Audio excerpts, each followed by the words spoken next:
ओम गणपते नमः। वक्रतुंड महाकाय सूर्यकोटी समप्रभ निर्विघ्नं कुरु मे देव सर्वकार्येषु सर्वदा। या आणि अशा शब्दात ज्या प्रथम पूजकांची प्रार्थना केली जाते तो देवांचा अधिपती म्हणजेच श्री गणेश। श्री गणेश ही सर्व आबालवृद्धांची प्रिय देवता। हा तुमचा आमचा सर्वांचा लाडका देव। श्री गणेशांचे गणेश पुराण कथासार पुढील प्रमाणे। मित्रांनो, शेवटपर्यंत पहा।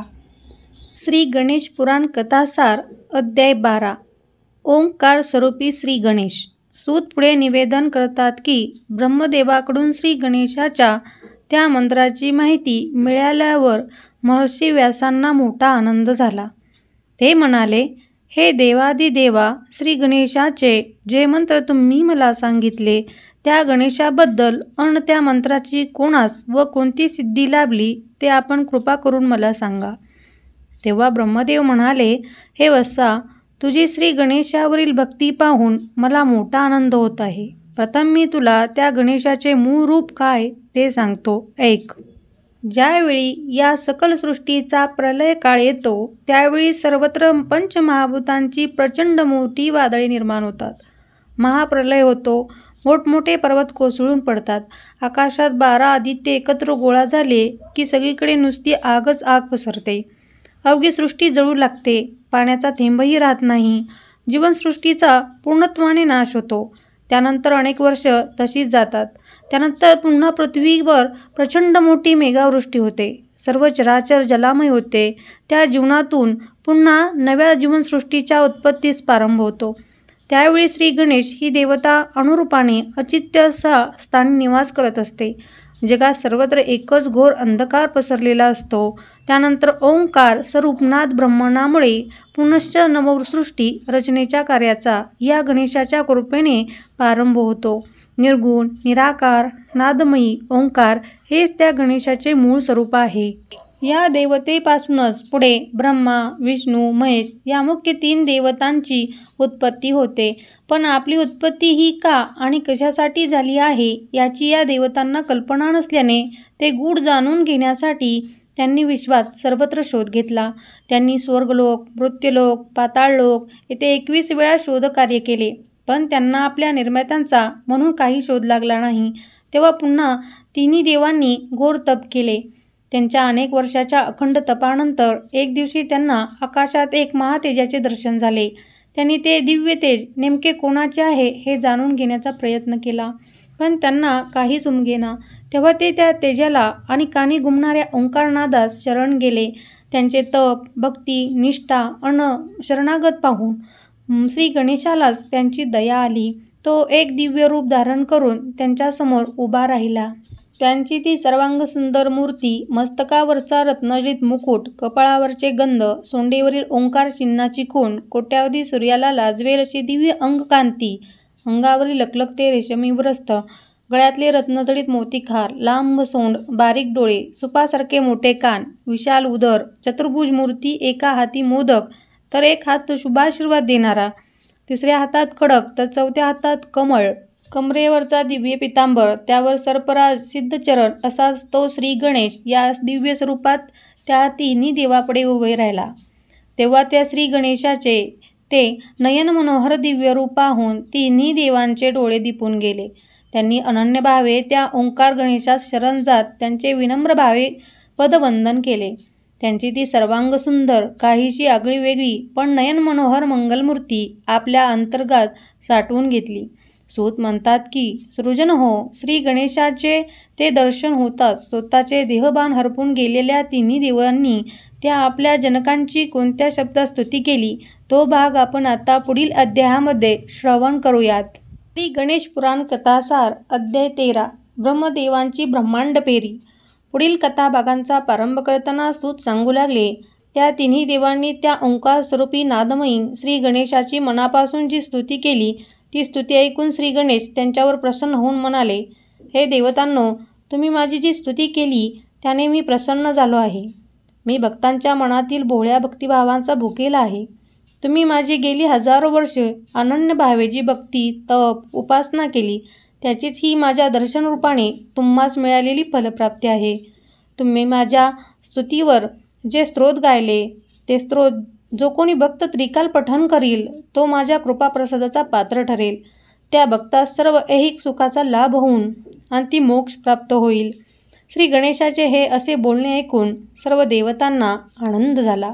पुनश्च नम्र वंदन करीत त्यांनी विचारले, हे प्रभू, तुमचा सदैव आठव हेच वरदान आपण आम्हास द्या. तसेच आपण आम्हाला ज्या सृष्टिकार्यासाठी उत्पन्न केले आहे, ते आमचे कार्यही आम्हास सांगावे. त्यावर श्री गणेशांनी आपल्या वरदहस्त उंचावून त्यांना शुभाशीर्वाद देत सांगितले की आता मी तुमच्या गुणाप्रमाणे तुमच्या कार्यांची वाटणी करून देतो, ती ऐका. हे ब्रह्मदेवा, तू या नव्या सृष्टीची रचना कर. हे विष्णू, तू या सकल विश्वाचा संवर्धक आणि संरक्षक होऊन त्यांचे लालन पालन कर. हे शिवशंकरा, संहार करण्याचे कार्य तू कर. ते कार्य उचित पद्धतीने संपन्न करण्यासाठी आवश्यक असलेले ज्ञान आणि त्यासाठी लागणारी शक्ती मी तुम्हास प्रदान करतो. असे म्हणून गणेशाने त्या तिन्ही देवांना आपल्याजवळ बोलावून घेतले. त्यांना आवश्यक असणारे वेद, शास्त्र अन पुराण यातील दिव्य ज्ञान दिले. तसेच उत्पत्ती, संवर्धन, संहार या कार्यासाठी आवश्यक असणारी शक्तीसुद्धा देवांनी त्यांना प्रदान केली. त्यानंतर ब्रह्मदेव पुढे होऊन म्हणाला, हे गणेशा, तू माझ्यावर सृष्टी रचनेचे महत्त्वपूर्ण असे कार्य दिले आहेस, परंतु हा ब्रह्मांड रचनेचा विषय मला पूर्णतः अज्ञान आहे. तेव्हा या संदर्भात तूच मला योग्य ते मार्गदर्शन करून त्या पात्रतेसाठी तयार कर. तेव्हा गणेशाने एक स्मित हास्य केले आणि म्हणाला, अरे इतकेच ना, थांब. आता काही क्षणातच मी तुला माझ्याच देहातील ब्रह्मांडाचे दर्शन घडवतो. त्यावरून तुला तुझ्या कार्याची दिशा मिळेल आणि माहितीही समजेल. असे म्हणून गणेशाने ब्रह्मदेवास उचलून आपल्या हातावर घेतले. हात नाकाशी नेला आणि श्वासमार्गाने ब्रह्मदेवास आपल्या उदरात नेले. बघ ब्रह्मदेवा, बघ, समोर बघ, असे म्हणताच ब्रह्मदेवांनी डोळे उघडून समोर पाहिले. तो काय? त्याला तिथे उंबराच्या फळासारखी दिसणारी अनेक ब्रह्मांड दिसली. अचानकपणे त्यातील एक फळ फुटले. त्यात ब्रह्मदेवास सर्व सृष्टीचे दर्शन झाले.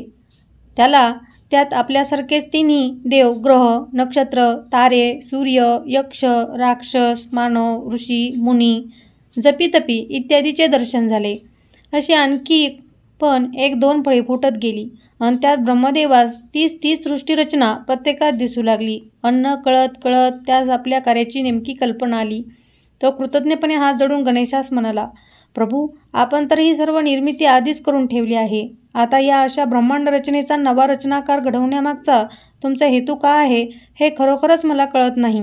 ब्रह्मदेवांची ती थांबवलेली अवस्था पाहून गणेशाने आपल्या पोटातून त्यास बाहेर काढले.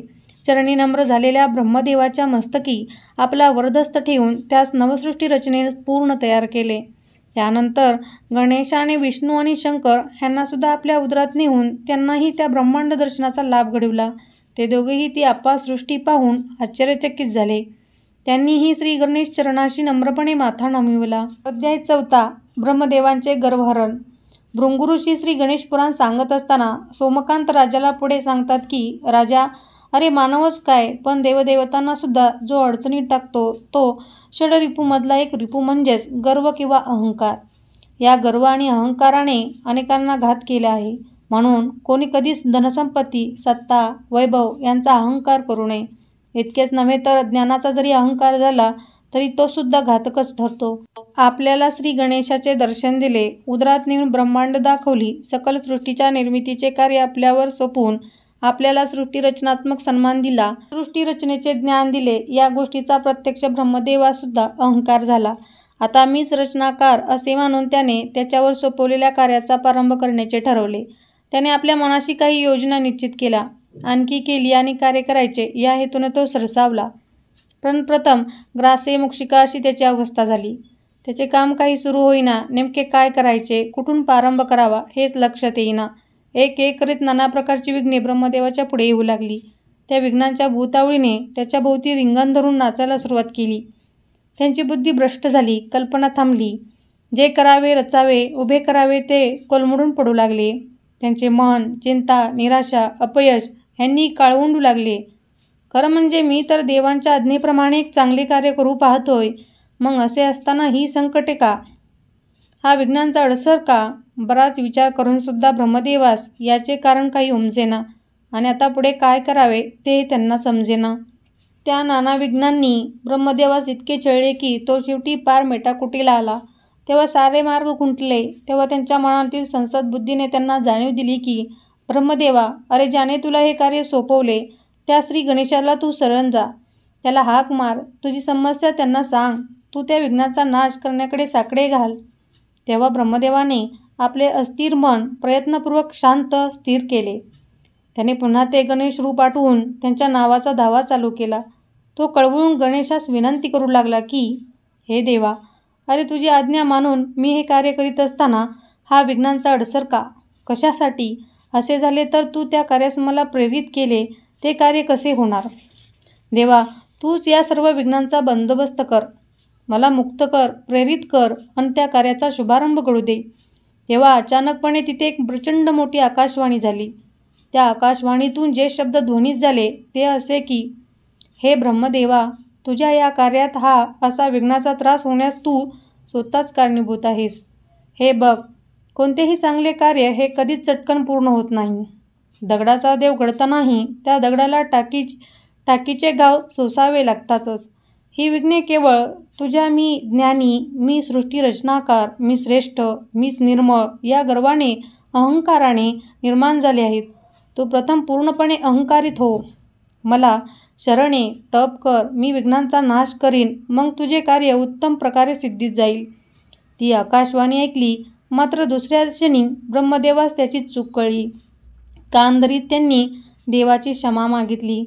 तो म्हणाला, प्रभू, मला क्षमा करा.